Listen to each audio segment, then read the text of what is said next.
remember it was 20 years ago for me when I had an encounter with God. I was raised Catholic, and at 20 years old, I became a single dad and was going through a really difficult time in life, making some not so great life choices that was affecting a lot of areas of my life. And I had that moment where I came to the end of myself. And usually when you get to the end of yourself, you find God just standing there waiting. He's just waiting there for you. He's just like, I'm here for you. And I had an encounter with God that rocked my world. And a buddy of mine that helped to introduce me to Jesus up in Seattle, Washington, I was spending time with him that summer, and he was really instrumental in helping lead me to the Lord. And then he would leave to start his school year, and he was on the baseball team of a university down here called Vanguard University, where we're sitting today. And he would continue on in his endeavors in school, and I was getting planted in his home church and growing in God, and we stayed in close communication and developed this really awesome, deep friendship. And then as business things would take off for me, one of my companies that I was working for, they had their headquarters down in Anaheim. So I'd travel to Anaheim, and I would figure out my schedule, and I would stay over through the weekend so that I could come and hang out with my buddy Josh Steele and Michael Whitford that were roommates here on the campus of Vanguard University. And I'd walk through this whole campus as a young new believer and then get on my flight and head back up to rainy, ugly Seattle. Never imagining that 20 years later, I'd be here in the midst of this place with a church that was planted and then serving and being part of this community and in worshiping here in this beautiful chapel. And what you see happening at Vanguard University, it's not by happenstance or accident. God's got a plan, and God appoints key people in leadership. And how many of you know good leadership is necessary in our society right now? And there's a gentleman that's going to be sharing today. His name is Michael Beals. And President Beals is honored to be the president of Vanguard University. But before that, him and his wife, Faith, they pastored for 30 years right here in Orange County, did incredible things, traveled the world, but they were local church people. And how many of you know God's going to do a move of God? Yes, he can do anything he wants to do, but he seems to always tap on the shoulder of local churches to help shepherd and steward the movement that he births. And so it's so beautiful what God's been doing on this campus. And when President Beals was in the process of looking at retirement, Vanguard tapped him on the shoulder and said, hey, we want you to come, and we'd like you to be the president of our university to really steward what God has for this place for the years to come. And so we are so honored with all that's happening around the nation, with all that's happening in the Christian colleges and the move of God and the revivals that are happening. We are so honored today to have President Beals sharing. Authentic Church, will you do me a favor? Will you join me in welcoming President Beals to come and bring the word today?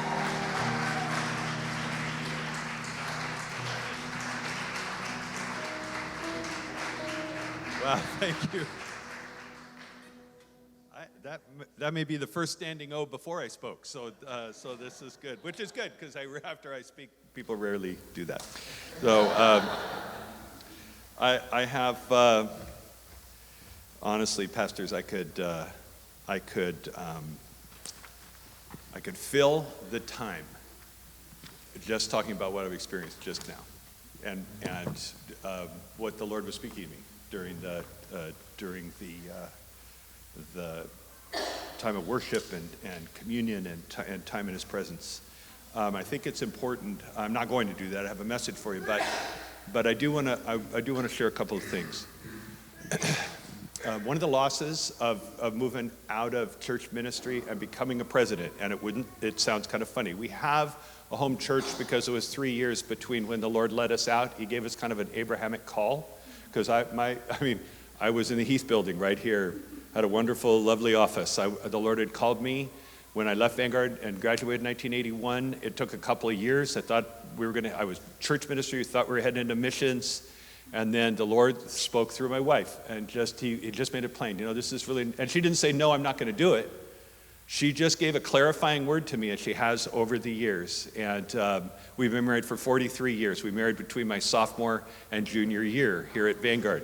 I don't usually mention that during freshman orientation to the parents, but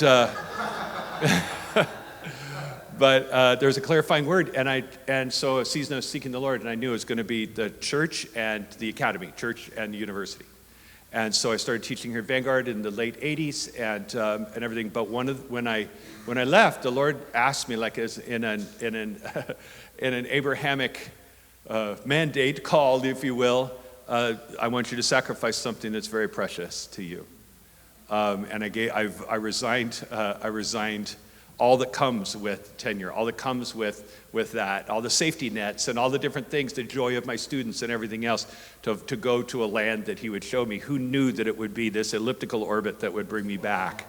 And so I just want to encourage you that if you feel like God's calling you to give something up, and you really, a season of prayer, don't ask the people that will tell you yes. We all have people in our lives that will affirm whatever we say, right?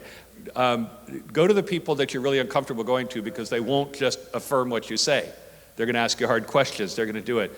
But if the Lord's calling you to surrender something that you believe was his call and the desire on your heart, surrender that to him, and he will give you the desires of your heart.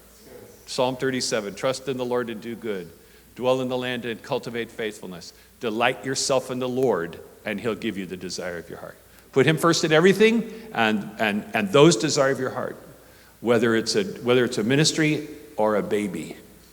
Faith had a hysterectomy 3 years before we met, and so I knew going in on the dating years that not quite years. We met in October. We were first date was January. We were engaged in May and married in August. It was the 70s. Okay, I don't recommend it. Get to know the person. Okay, that whole thing.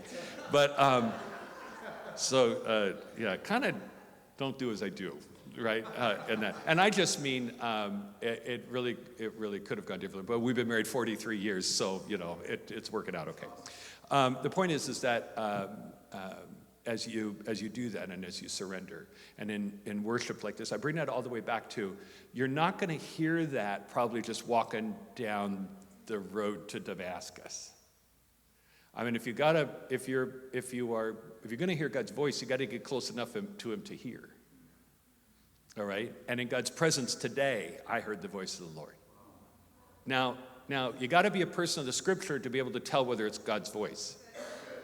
All right? Because God's never going to do anything that violates his word. He's never going to tell you to do anything that violates his word. And so you've got to know his word, so be in the word. Because then he'll speak through that. And it's also the test to see whether it's, there's three spirits, by the way. I don't know if you do this, but there's three spirits in which you can operate. There's the human spirit, which is the flesh, and that's always seeking to satisfy the self at the expense of others. There's the spirit of the enemy, which will always lead to steal, kill, and destroy. And you can be a Christian and operate the spirit of the enemy. Now, that doesn't mean you're possessed. It doesn't mean anything else. But that desire to follow the flesh can lead to a place where you start doing the enemy's work.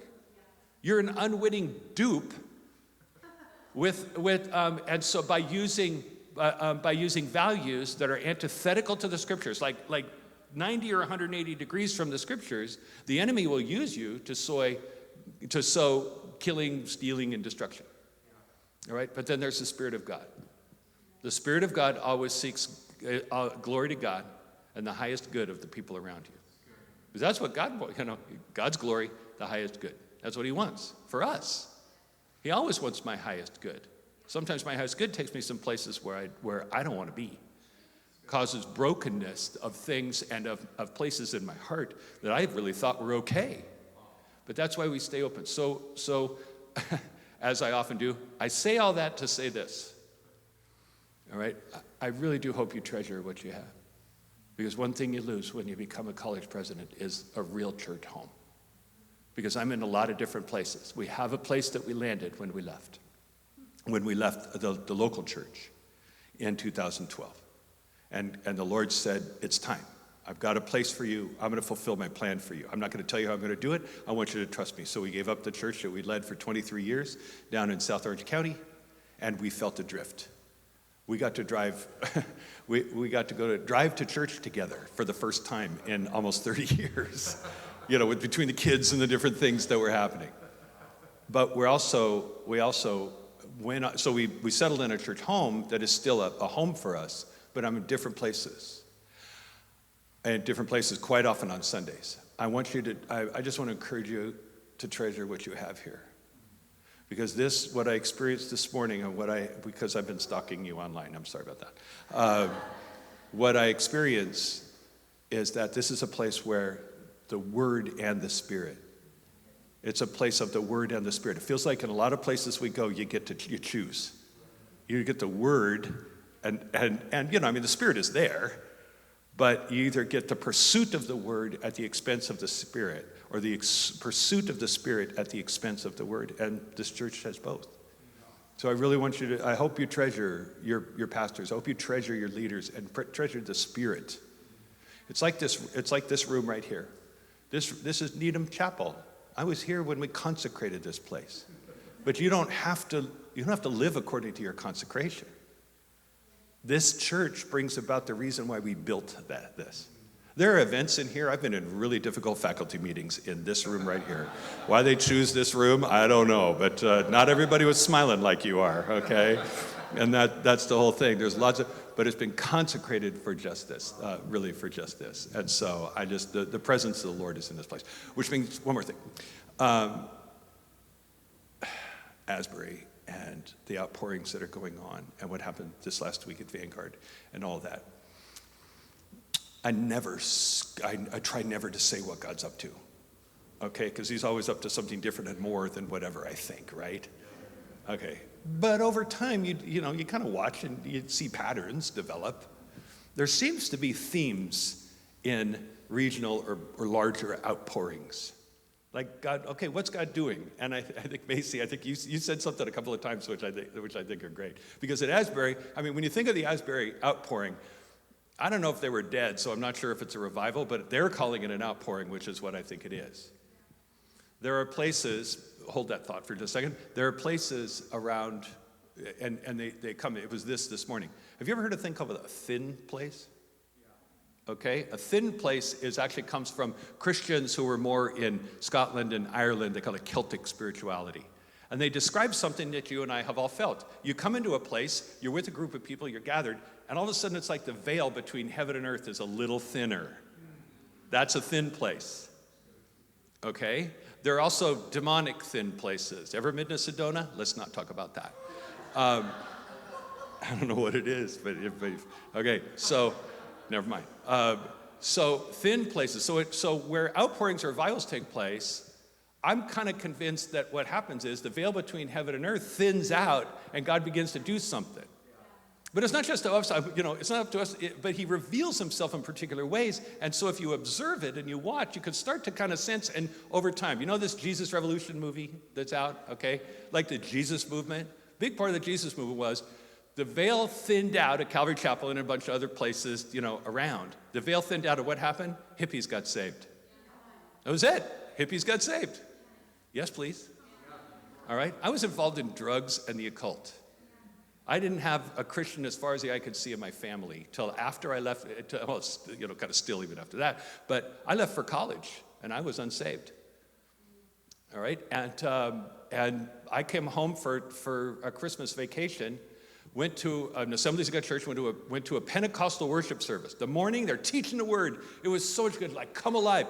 By the way, I was involved in Native American spirituality with peyote and attending Orinda Community Church, where they talk about Jesus but never shared the gospel at the same time. I'm searching. This is in high school. Well, I'm in the Berkeley Hills when the Vietnam War is still going on. Okay, so I missed a draft by about 18 months. All right, so this is the deal. And so there's this move, and back in the 70s, here I am. I'm searching, I'm looking and everything else, and I go in, and it's this. There was a lot of old folks. The guy with the blue hair and the crushed velvet red jacket playing the Mighty Wurlitzer organ, because it was all hymns all the time. All right, it was. I think Praise 1 had come out, the first Praise album from Maranatha at the time. So it wasn't like there was a bunch of stuff. Anyway, at that time, God's moving, and what's happening is he's calling in the hippies. And I go to this service in the morning, and I'm going, this is great. All right? So then I go back, and it's a Pentecostal worship service. So in the evening, they cut loose, baby.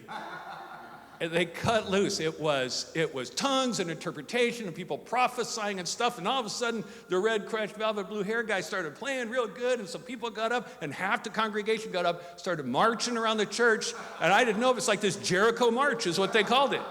All right, people are praising God. And the person I was there with, who's, that's a long story, but the person I was there with looked at me, and I'm going, well, I'm in. I mean, I'd been involved in the occult. It wasn't like weird stuff was completely out of the way. But here's the thing, and this is the deal. Do not be ashamed of expressing your faith for fear that you're going to offend people. Because what drew me was not the expressions, but the genuineness of the people. It was real. And the presence of the Lord was real. So at the end of the evening, the youth pastor, they brought the youth pastor over. He says, what can I do for you? By the way, I was this tall then. I was 6 foot tall when I was 11 years old. So I was 6'5" when I was 17, and I have not grown since, okay? Spiritually maybe, but I have not grown. I've grown in girth, but not in height. All right, so I was skinnier, but I was kind of an imposing figure and things like that. So he came up to me like, and by the way, did I mention the hair and the beard? Okay, so how can I help you, And I said, whatever this is what I want. This is what I've been looking for. And I gave my heart to Christ on the front row of the church right there.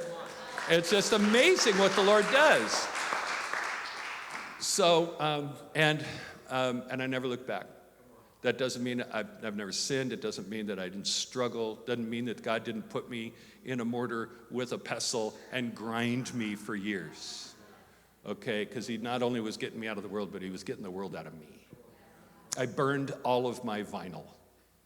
Okay, this is like something, even my daughters thought, what? Okay, it was all vinyl all the time back there. And there was a movement at the time that if you were going to make a break with the world, we went down to a park and went down to the beach, and you tossed all of your albums into the fire. Okay? And so it was, because it was an expression of, we've got to make a break with the world. I had a conversation with somebody. I said, did you ever hear that? I said, yeah, I did that. However, I burned the first Boston album 3 times because I kept burning it, and I'd buy it again, and then I'd burn it, so. Anyway, so Asbury, I'm sorry, we'll be done by 2. Yeah, okay. Asbury, here's what I've at least observed, and then just kind of like test the spirits and do the whole thing. Because Macy, you said this. You're like, we went an hour over. I want you to know how big a deal it is to go for 10 o'clock Wednesday morning chapel, how big it is. Because, I mean, if you're speaking, the president's speaking, and at 9:50, they're up and out because they got to get to class, right? Because the professors, godless individuals that they are, won't let you have a revival. No, not at all. I was a professor. Any professors here? I'm sorry. No, but because you've got kind of like, that's what we're here for. We're here to have classes. We're here to do the thing and everything else. And so because sometimes students will use that kind of as a shill, I lingered in God's presence. Well, that's good. You still have to do the quiz. But it's this idea that we're just lingering in God's presence. I think that's what it's about. Whatever comes out of it, whatever results for it, however long it lasts and wherever it goes, I see it, it's about God's presence, and you just don't want to step away from God's presence. Because we're so ordered, and I think our fear of the uncertainty of the world has driven us to create structure and create order and impress an order on our lives, that if we get out of order, if we get out of sequence, if we've got to create the pathway to our own future, instead of saying, God, I'm in your hands. And so we had so much fear. Keep in mind, God gives grace for what is, not for what if. And we're so afraid of the future. So we plan it, we organize it, we prepare for it, we do all this stuff. And I'm asking, Lord, why would you give us an imagination and then tell us not to worry? Why would you give us an imagination that says, don't worry about tomorrow? Well, I can think about 10 things that could happen tomorrow because you gave me an imagination. So what he wants us to do is redeem our imagination, to submit our imagination to the truth of his word and the goodness of who he is, and say, each day has enough trouble of its own. Each day is going to have trouble. So I'll give you grace for what is. But I will not give you grace if you want to worry about tomorrow. You're kind of on your own. Because that means you need to bring your imagination under authority of Christ.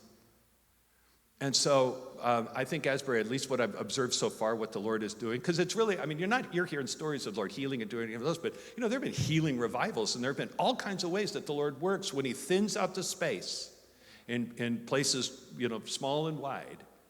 He does different things, and this is about lingering in his presence. And a student, I don't know if you know Audra Peters, but she was at the prayer burn the other night. And she left a little later. She was, my wife had surgery on Thursday on her foot, and so Audra was watching her while I was gone during Thursday. And so we were talking, and she was just getting ready to leave. Audra graduated like 6 years ago. She's a Vanguard alum. And she was talking about how there's just this sense of expectancy, and something's rising up in the heart of students that, but what it is about, we talked about a little bit, it's about his presence. It's about his presence. So I'm all in on people like going to Asbury and do things because, like everybody else, I'm into revival tourism.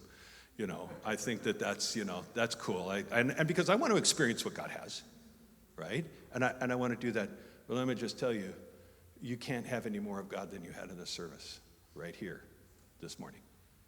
You can experience him in different ways. You can observe what's happening in different places, but watch your flesh on that one. But in a church, in authentic church, from what I experienced here today and what I've experienced before through you folks and through students who come here and the words and stalking you online, is the presence of the Lord is in this place.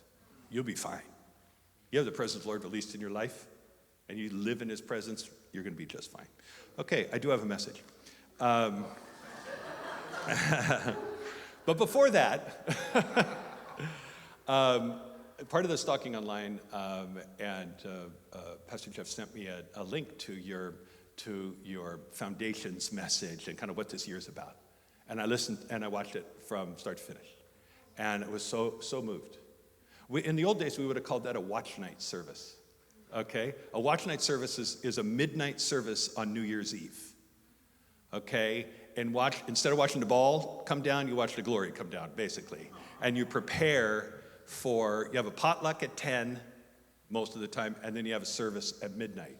And the pastor's got a word for the coming year. All right? We had those. When I was a pastor, we had those until they turned into a staff meeting. And then people kind of stopped coming. So we did it. So the first message of the year was that one. But there's three foundations and I took some notes. Three foundations that I just want to affirm. Thriving prayer life, understanding of doctrine and theology, and activation in ministry, being activated in ministry.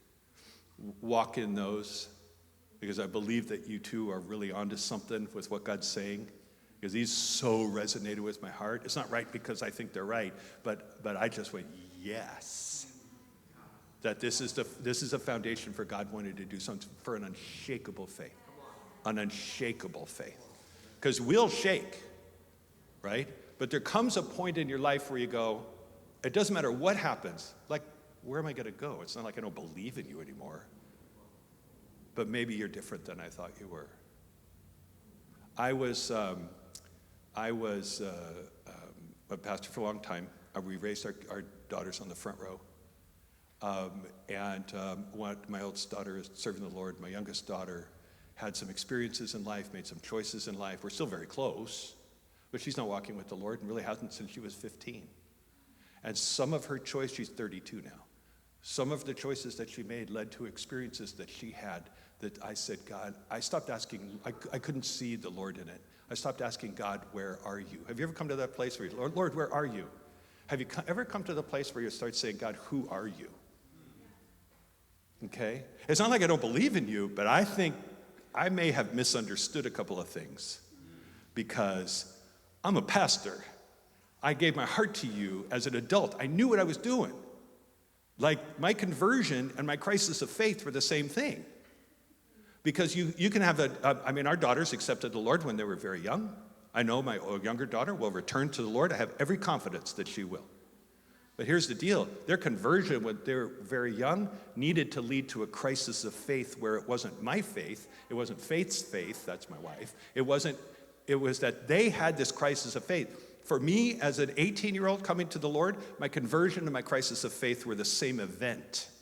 So I moved from that place as a convert, as a believer, but also as a person that said, this is real. I've decided to follow Jesus. So I don't know how long later it was, but a long time that I've been serving the Lord. I've been serving the Lord in ministry. I've been, His glory and everything else. And all of a sudden, this string of experiences that happened to my daughter that I thought was under my covering and I thought was in this place where God, who are you? I don't think I know you. And you know what? He spoke to me in the deep place. I've never heard the audible voice of God, but he speaks to me. He speaks to me through the word, through my reflections, through my imagination, through all kinds of stuff that I go back to the word. He says, I don't think you do. Where did it say that? And where did it ever say in the scripture, where did it ever say that if you do these things? I'm a pastor. I put my kids in Christian school. We tithe. All right? We do all these things. You know what the Lord showed me? I was an idolater. You know what idolatry is? Idolatry is a transactional spirituality whereby you give something to get something. You lay out the grain, you sacrifice your child, you do whatever, and then that God is supposed to make your crops grow or give you favor or curse your neighbor or do whatever it was. Christianity is the only non-transactional spirituality. It is the only transformational spirituality whereby the surrender to God, the Holy Spirit comes to live inside you. And yes, he does, by the way, I just want to burst your bubble here. He doesn't accept you as you are. He admits you as you are. If he accepted us as we are, then he wouldn't start changing us the moment he admits us. And the Spirit starts to work on us to transform us into the image of God so that we have the character of Christ. So that we're just different. And he brought me through this thing where he brought me through a season, and it was the hardest season of my life, where he gave me an image, because the Lord speaks to me in visions. I'm very visual. So he used visual things to show me that I was a pot that he was breaking. And you know what a sieve is, like in archaeology where you do this? You'd break me, and then you'd break the pieces. And he showed me, you're that pot. And I just felt the breaking and the dryness, this brokenness of this long season, a couple of years. This was not quick. As Amanda was walking through these things, as Faith and I were walking it together, as Faith and I were having to have some counseling because we were trying to figure out what we were doing and how we were going to walk through it together and make it as a couple. That's why I say we've been married 43 years, 41 of the best years of our lives, I just want to say. Some of us in this room maybe can relate. But the Lord spoke a word to me then. He said, and he showed me something. He said, I'm making you into a substance out of which I can build a vessel for honor for the next season. He was preparing me for what I do now. He was preparing me. Nothing's wasted, folks. None of the pain, none of those things we experienced, not even those deeply painful things with my daughter. Nothing's wasted.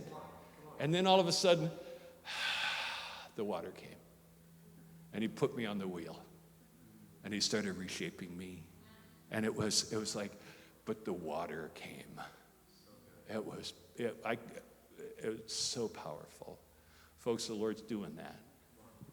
I say this, and I tell my story to you in order to encourage you to say, embrace what the Lord's doing. Don't fall into this spirit of fear that's in the world right now. Don't fall into the spirit of hatred for the other that's in the world right now. Have your ambition to please God in all respects. Let pleasing God be our first ambition. And then every other, I'm a very ambitious individual. You don't get to be a college president without having some form of ambition. But my first ambition is to please God. My first loyalty is to him. And then I can have all these ambitions that please him. I can have all these loyalties that please him.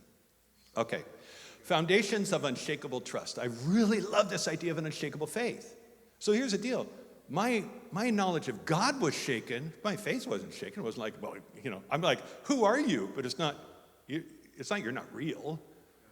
I owned the fact that I've been mistaken, not you tricked me.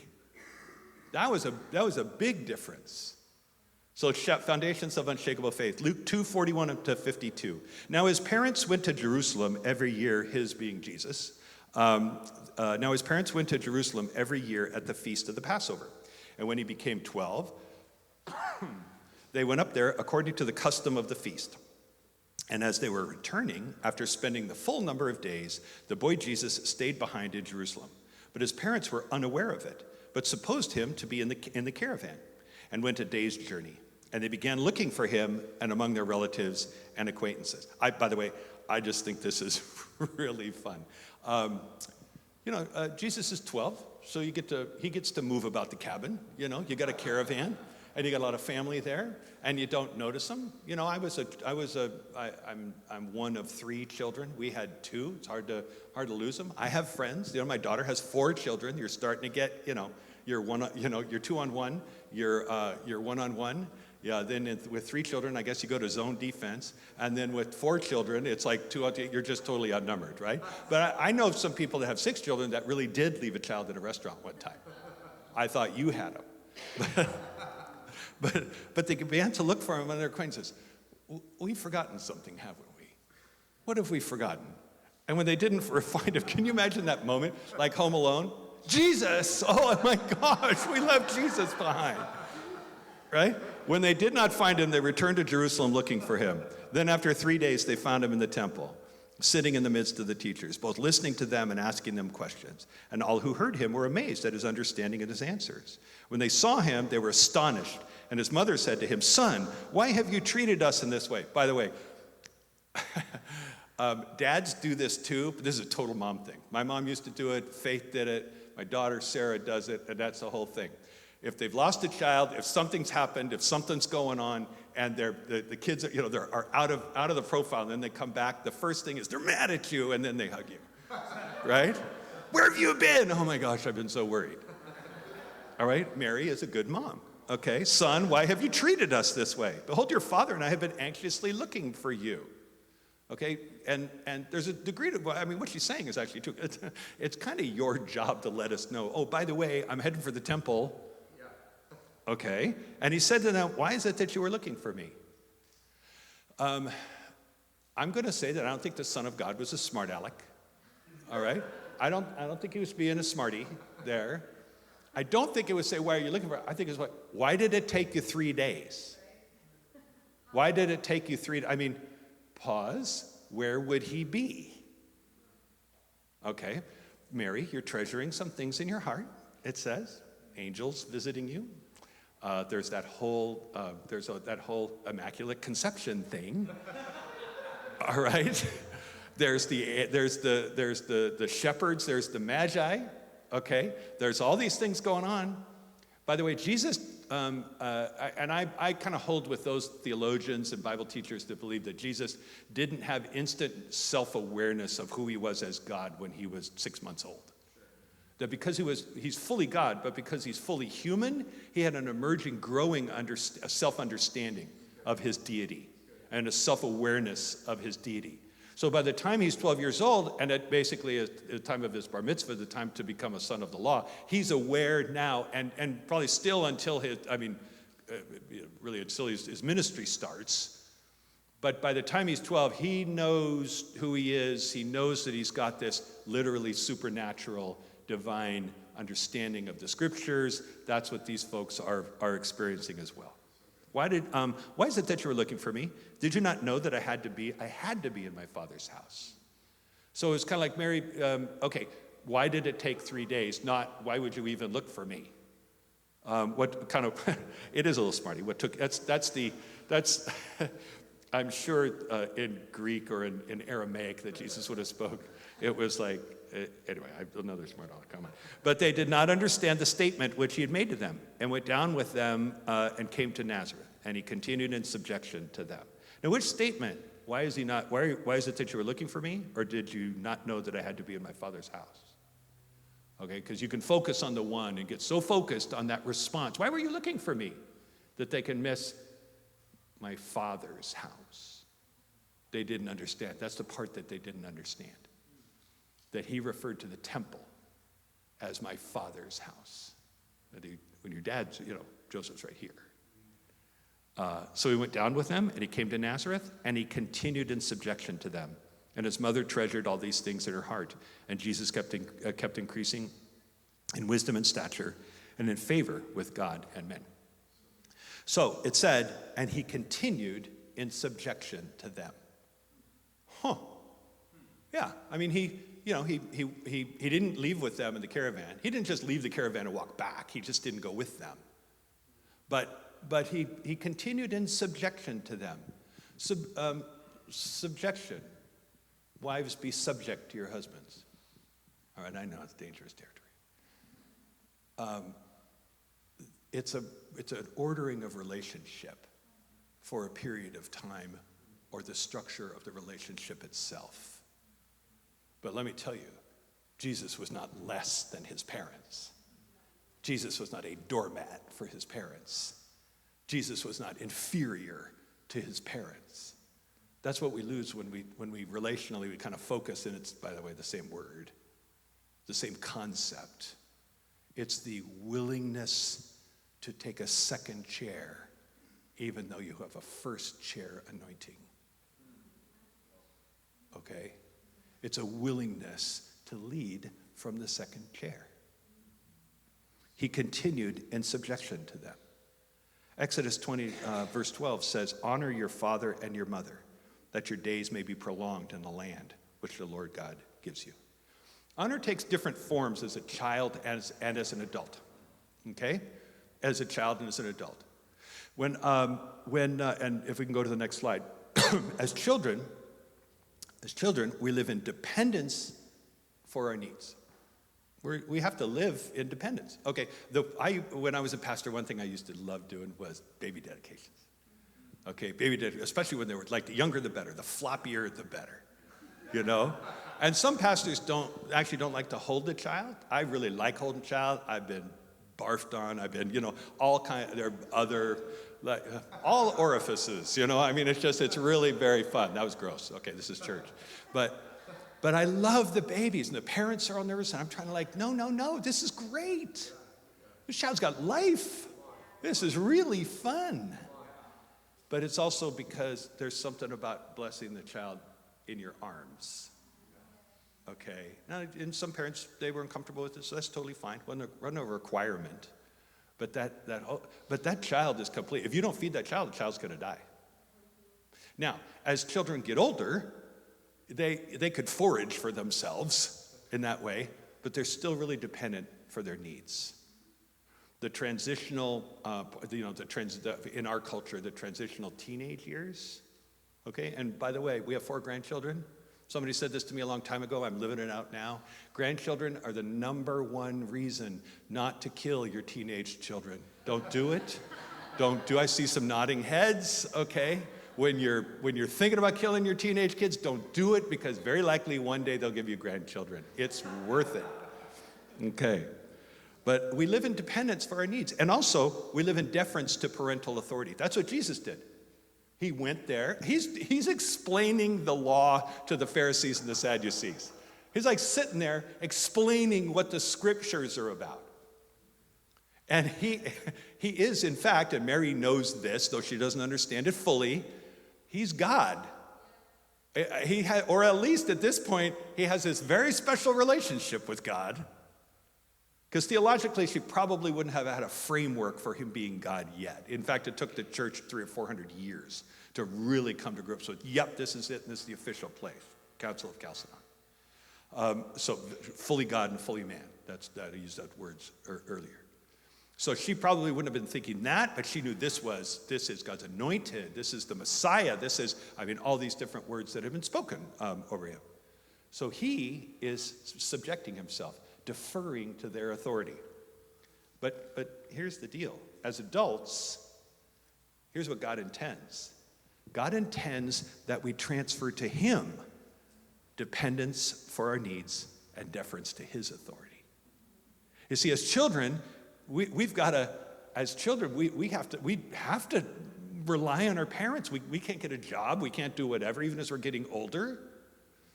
And also we need to defer to their authority in our lives. We're minors. Okay, but as we get older, what God intends is that we depend on him. We transfer that dependence and transfer that deference. If not, we live as though we are self-created. Now, here's what I mean about self-created. That means it's up to me to determine the path of my life, the trajectory of my work. It's up to me to meet my needs.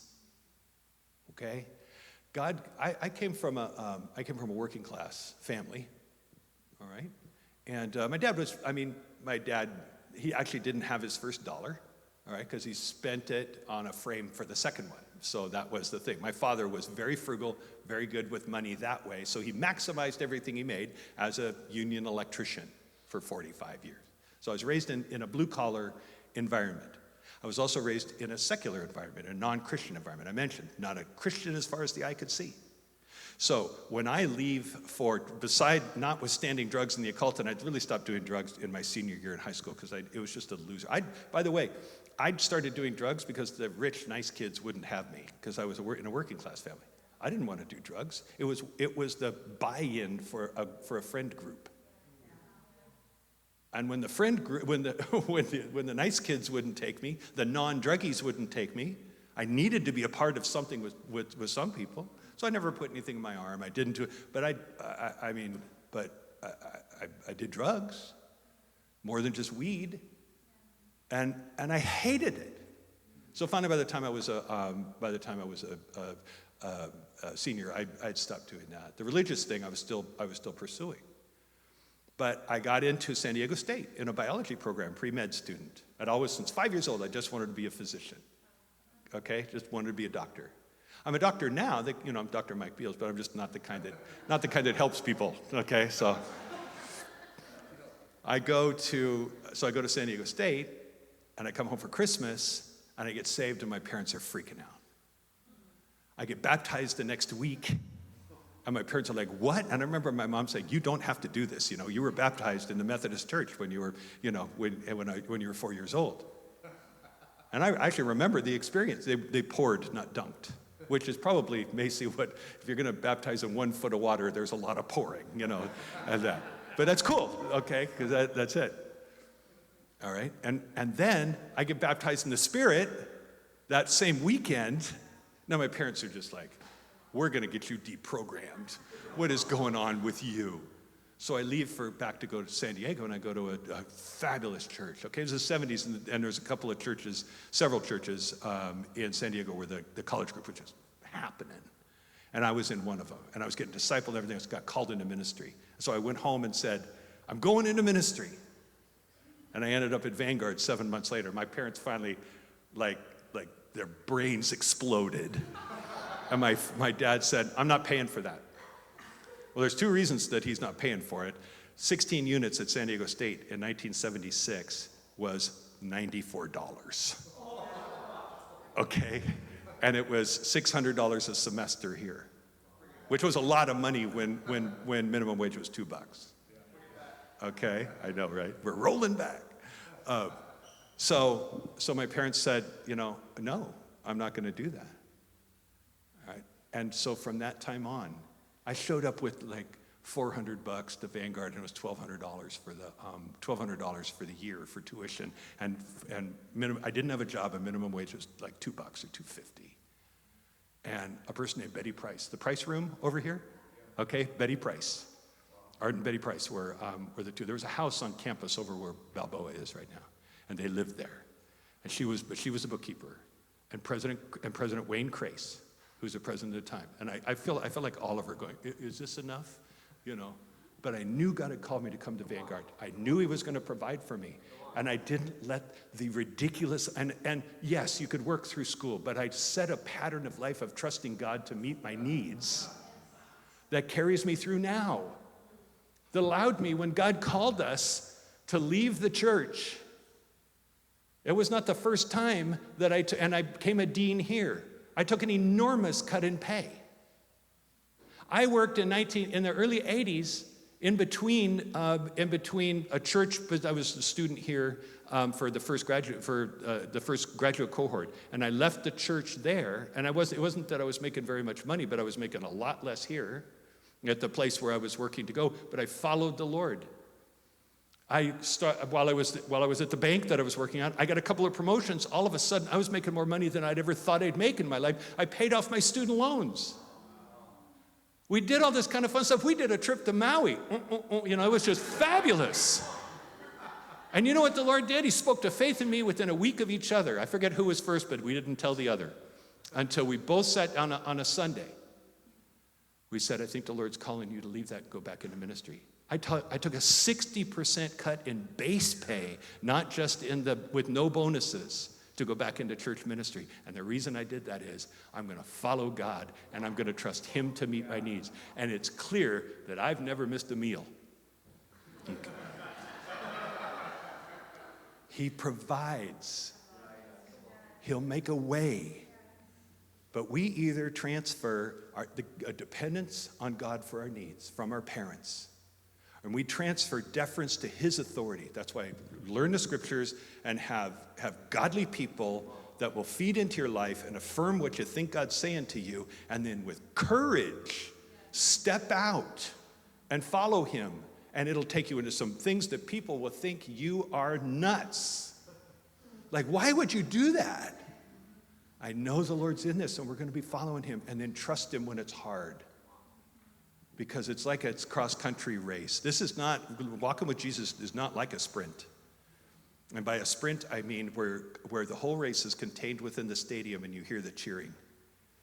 Have you ever followed the direction of God for your life? And you do a couple of, you just feel so pumped that, I'm really trusting God. And you do a couple laps around in the stadium. All of a sudden, following God takes you outside the stadium. And then it's just the sound of your own footsteps. Nobody's cheering. And God will never leave you or forsake you. But here's one thing he does. And I think it's a dirty trick, Lord. He withdraws the sense of his presence, the affirmation of his presence. So you come to Vanguard, and you know that God's bringing you to Vanguard. And all of a sudden you go, why did I come here? I feel alone. I feel my friends are not here, and this is really hard, and maybe you're not succeeding the way you thought you would, or it's just not coming together, and that's not the whole thing. But I know God brought me here. That's why when people come, and even they're on tours, just go. College is hard. Just make sure you're going where God's calling you to go, because when it gets hard, then you'll be able to make it through. Because otherwise, we're just self-created, and everything's up to me to make my way, to make my living, to make my everything. So parents are an enduring reminder that life is a gift. We didn't just spring into biological existence. You didn't just spring into existence one day. You are the fruit of the embrace of two people. Now, whether those two people stayed together, whether they ever saw each other again, please know, there are no accidents. I understand what people meant, because if there's 10 years between the first three and the other one, and this is our little bonus, this is our little accident, right? And I get what you mean, but no one comes into existence unless God speaks them into existence. So no matter the circumstance of your conception, you are no accident. And no one leaves this earth until God calls their name. Parents are an enduring reminder that life is a gift and that we are not self-created.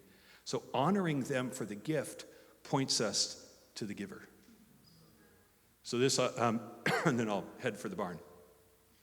First, I'll use a phrase that I used to use that my congregation knew had no meaning whatsoever. I'm beginning to close.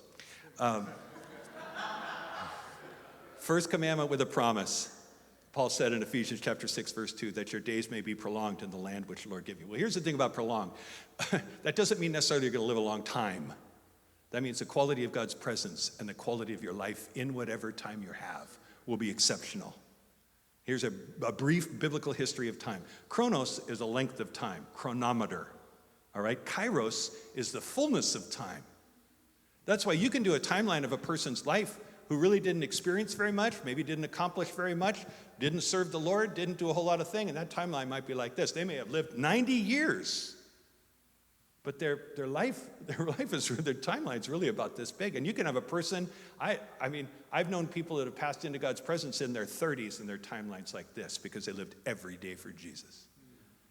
And their significance can't be measured this side of eternity. Okay? It's important. God doesn't work quickly, but he works suddenly. God doesn't work quickly, he works suddenly. You're waiting for that child.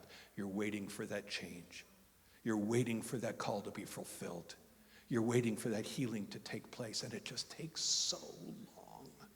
And then suddenly, God moves.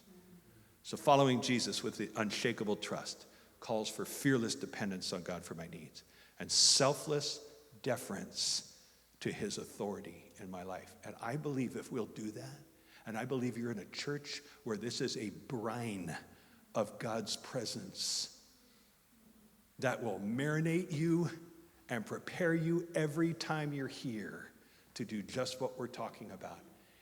And the final thing, it takes moral courage to trust God and live out your conviction here. It takes moral courage to honor your parents when you believe or know because of your experience that they're the source of your pain. They're the source of damage in your life. But that there's no exemption to this honor. Recognizing that the gift of life came through them. It doesn't say you have to obey him. I don't have to obey. My dad's 94. I'm not obeying him. He tells me all kinds of weird stuff. But I honor him. And don't ever stop praying for your parents. My dad came to faith at 86 years old. Okay, it's just awesome. So let me pray for you. Okay. Father, thank you for a patient congregation, Lord, and thank you for the richness of your presence in this place. I pray, God, that you would move in each of us, Lord. And those of us, it's hard to grow old with your parents still living and not have the hurts and not have some of the baggage and damage, Lord, that comes from living life. Help us to honor our parents, Lord. But even more so, Lord, help us to transfer whatever remains of our deference and dependence. Lord, whatever remains of dependence that we were depending on ourselves, Lord, that we make ourselves utterly dependent upon you. Lord, whatever remains of that autonomy that the world says is the only way to go, Lord, it's a lie from the pit of hell, and we renounce it in Jesus' name and say, God, I belong to you. I am yours. Have your way in my life. Lead me, Lord, and I will follow. We pray this in Jesus' name. Amen. For more information on Authentic Church, visit us online at AuthenticOC.com.